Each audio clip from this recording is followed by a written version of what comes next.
Magyar szólások és közmondások angolul beszélőknek. Hungarian sayings and proverbs for English speakers. Telephone. Csügg a kagylón. A nice short one. Kagylón in biology is specifically a bivalve, a mollusk with two shells, but in normal speech it can be any type of shell animal or the shell itself, the empty shell. The N on the end we've met before in sitting on a horse, and that means on, without any movement.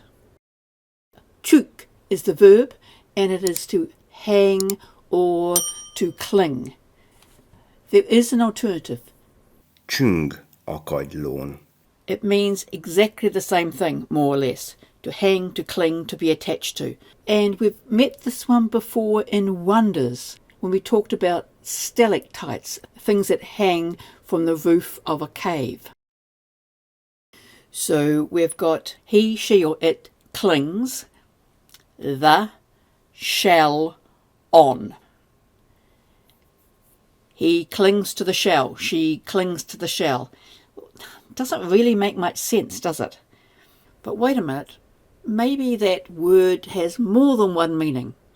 Kagylón. So it can mean a shell as in a shell, or it can mean pasta that looks like a shell. Clinging on some pasta, that doesn't make sense. What about a basin? You could cling on a basin, you could cling on a toilet bowl. Does it mean being sick? Luckily, no. It's talking about clinging on a telephone. That's not immediately obvious. At least the basin and the toilet bowl is sort of shell-shaped. Think back to someone listening to a shell, and then think of someone on an old-fashioned telephone. Not a smartphone, but a phone with two pieces. And from that you get that kagylón can also mean a telephone. So this would actually mean he hangs on the phone.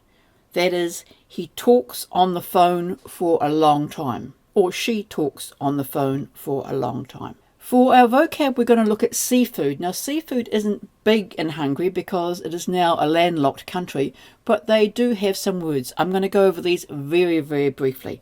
So seafood in Hungary is tenger gyümölcse. That is sea, fruit of, plural. So fruits of the sea is what seafood means in Hungarian. And they have several different types. There are two types of shellfish, of course. There's the bivalves, the mollusks, and the gastropods, which are the things like snails. Not to be confused with cinnamon snails, which I think is actually probably more delicious than the other sort. I've tried both. We also have one for the group of cuttlefish, squids and octopuses. And as I hardly know the difference between a cuttlefish and a squid in English, I'm not going to go into it in Hungarian. But your octopus is your polyp. Then there is your crustaceans, which like shrimp, lobsters, crabs. And finally we have the echinoderms, the thorny skinned ones. So in this we have, for example, the sea urchins, which in Hungarian are sea hedgehogs, and starfish, which in Hungarian is sea stars, and finally sea cucumbers, which are sea cucumbers. So all of these in Hungarian are considered fruits of the sea. They're quite separate from fish. In New Zealand we have a very wide range of seafood because basically we are a couple of islands surrounded by the ocean. And the Maori have a word for this, and it is kai moana, which means food, sea. Just some of our more common ones. So the mussel is the kuku. In the old days you'd have to go and get them off the rocks. These days we actually farm them, so you get them on ropes as well. Very common on your sandy beaches are your pipi or pipi. These are bivalve and with a delicious bit to eat in the middle of it. There's actually several species of these in New Zealand, which are all very similar. So your pipi which is symmetrical, tuatua, which is asymmetrical, that is the point goes off to the side, and the tohoroa. And the pipi is the most common, so that's the one you can get anytime on a beach. I think the bag limit's something like 50. Tuatua has a lot more restrictions, and the tohoroa, which I know as a child, is forbidden to harvest, but very delicious. So what's the difference? The difference is basically in the size. So the pipi is basically the smallest one, and these are maximum sizes. These days they don't tend to get this big, but certainly I remember huge tohoroas as kids, and you dig them up with your hands, and then the little thing would come up and squirt in your face. Delicious. So we've also got the oyster, tio, and again, I remember this well as a child. These aren't so much rock oysters that I remember, but rather the bluff oysters, which are actually dredged, and we would actually get them at home by the sackful, literally the sackful, and Dad would just sit there shucking the oysters, slipping one into your mouth occasionally. These days it's very different. They're very, very expensive and pretty hard to get hold of at a very short season that you can eat them. Now, kina can be found on rocks, and again, I have a small story with this. So when I was up in Auckland, I went up and gathered the kina, and absolutely delicious, but it has to be eaten fresh. Certainly not something you can have sitting around. So you harvest it and you eat it within a few hours. You don't eat the prickles, you open it up. Pawa. Nah, not quite so fond of pawa. It doesn't look like this in nature. In nature, it looks quite dull. So this is when you actually shine the shell up. It has a big black foot on it, and you make it into fritters or soup or something like that. It's quite a tough shellfish. Not one of my favourites at all. Pāpako is crabs. There's lots of different types of crabs. Koro is your crayfish. Around here we have, on the South Island, we have crayfish and kaikora. I wonder if it's related. And also again down in Bluff. And we also have tuna. This is not tuna, the fish. This is tuna, the eel. And this is also considered to be kai moana, even though they're often found in freshwater. Now these eels can get to be quite big, and not everyone eats them. I remember again as a child feeding the tame eels up in Nelson Way.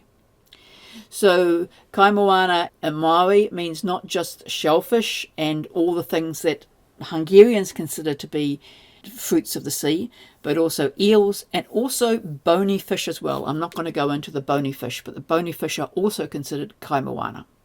For experts, we're just going to look at some other verbs that take the n ending, the on, in, earn ending, meaning on. This is just a very brief taste. So that when we're talking about clinging to the shell or clinging to the roof, pretty literal, but we can use it in a metaphoric way as well.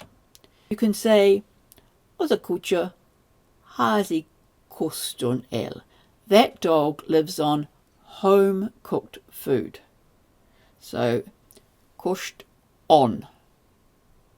On, what is he living on? He's living on home-cooked food. Art futotom a park on. I ran across the park. So quite often the prefix art will take on. Here's another example where we're looking through the window. So she saw the moon through the window. So the moon is an accusative with a T, but through the window you use the on ending. These are all back vowel words. That was a bad choice, wasn't it? We also looked at the personal pronouns for this. Raitod is on you without movement. So at latok raitod. Across, I look on you. which actually means I can see right through you. Csügg a kagylón. Csüng a kagylón. He hangs on the shell. He hangs onto the telephone. She talks on the telephone all the time. She talks on the telephone for a long time. Talking is really good. It's a good way to improve your language. It's something I started to doing just a bit too late. So make sure you don't just learn the grammar, but you also learn how the words are pronounced. Zeg nog wat.